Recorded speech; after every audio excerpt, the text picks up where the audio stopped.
ગુજરાતમાં યુવા પ્રતિભાને પ્રેરિત કરતો વિશેષ dance workshop, choreographer Keyur Vaghela સાથે શિવાય પ્રોડક્શન દ્વારા આયોજિત શિવાય પ્રોડક્શન દ્વારા અમદાવાદમાં પ્રખ્યાત યુવા કોરિયોગ્રાફર કેયુર વાઘેલા સાથે વિશેષ ડાન્સ વર્કશોપનું આયોજન કરવામાં આવ્યું હતું. આ વર્કશોપ નવરંગપુરા ખાતે આવેલ the link 504 Vijay cross road પર આયોજિત કરવામાં આવ્યો હતો, જેમાં ડાન્સ પ્રેમીઓને hip hop, contemporary, fusion, Bollywood, garba, freestyle અને બ્રેક ડાન્સ જેવી વિવિધ ડાન્સ સ્ટાઇલ્સ શીખવાની તક મળી. આ ડાન્સ વર્કશોપની વધુ માહિતી માટે શિવાય પ્રોડક્શનના ફાઉન્ડર ચિરાગ શર્મા અને શિવાય પ્રોડક્શનના કો-ફાઉન્ડર શ્વેતા શેટ્ટી દ્વારા વધુ માહિતી આપવામાં આવી હતી અને કોરિયોગ્રાફર કેયુર વાઘેલાએ વિવિધ ડાન્સ સ્ટાઇલ અને તેમની સફર અંગે જાણકારી આપી. શિવાય પ્રોડક્શનના ફાઉન્ડર ચિરાગ શર્મા દ્વારા જણાવવામાં આવ્યું હતું કે આ વર્કશોપ અમદાવાદ પછી ગુજરાતના અન્ય મુખ્ય શહેરો મોરબી, રાજકોટ, ભાવનગર,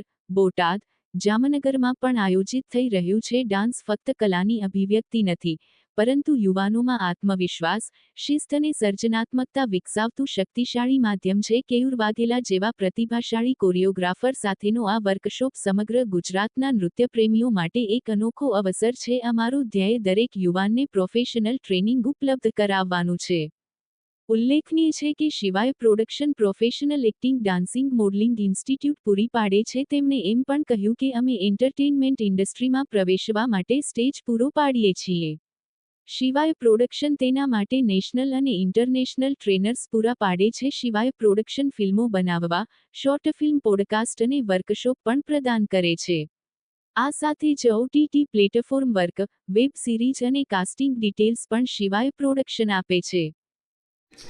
કેયુરભાઈ, જે લોકો પોતાના મતે જે ડાન્સને લાઈફ સમજી બેસે છે, જે એના મતે આગળ વધવા માગે છે, તો તમે પણ એક આ ફિલ્ડમાં જોડાયા, તો શું એવા યુવાનોને શું સંદેશ આપવા માગશો?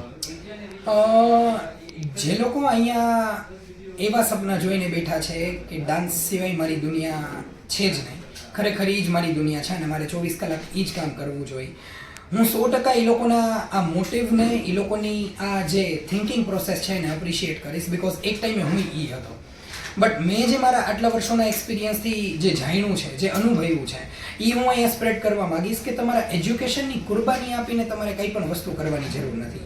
ઇન કેસ આ ટાઈમે તમને ડાન્સ કરવાનો સમય ઓછો મળશે, ડાન્સની અંદરનું તમારું જે ગાંડપણ છે એને તમારે કદાચ થોડા શાંત વાતાવરણની અંદર થોડાક ટાઈમ સુધી દબાવીને રાખવું પડશે. એ રાખજો.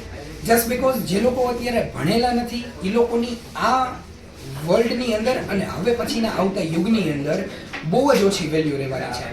જો કદાચ તમે ભણેલા ગણેલા અને બહુ જ સારા ડાન્સર હશો તો તમને અપ્રિશિએટ કરવાવાળા લોકોની સંખ્યા ગણતા ગણાશે નહીં એટલી મોટી હશે. બટ તમે એકદમ અભણ અને શિક્ષિત નથી પણ ખાલી ડાન્સર છો તો કદાચ હવે પછીના યુગની અંદર તમારી વેલ્યુ ઓછા થવાના ઘણા બધા ચાન્સીસ છે. તો એજ્યુકેશનના સેક્રિફાઈસ સાથે તમારું ડાન્સનું જે ક્રેઝીનેસ છે એને આગળ વધારવું એ કદાચ ક્વેશ્ચન માર્ક કરવા જેવું છે. તો એને છોડીને કાંઈ ન કરતા ટ્રાય કરો કે તમે બેયને બહુ જ સારી રીતે બેલેન્સ કરી શકો. ઓકે.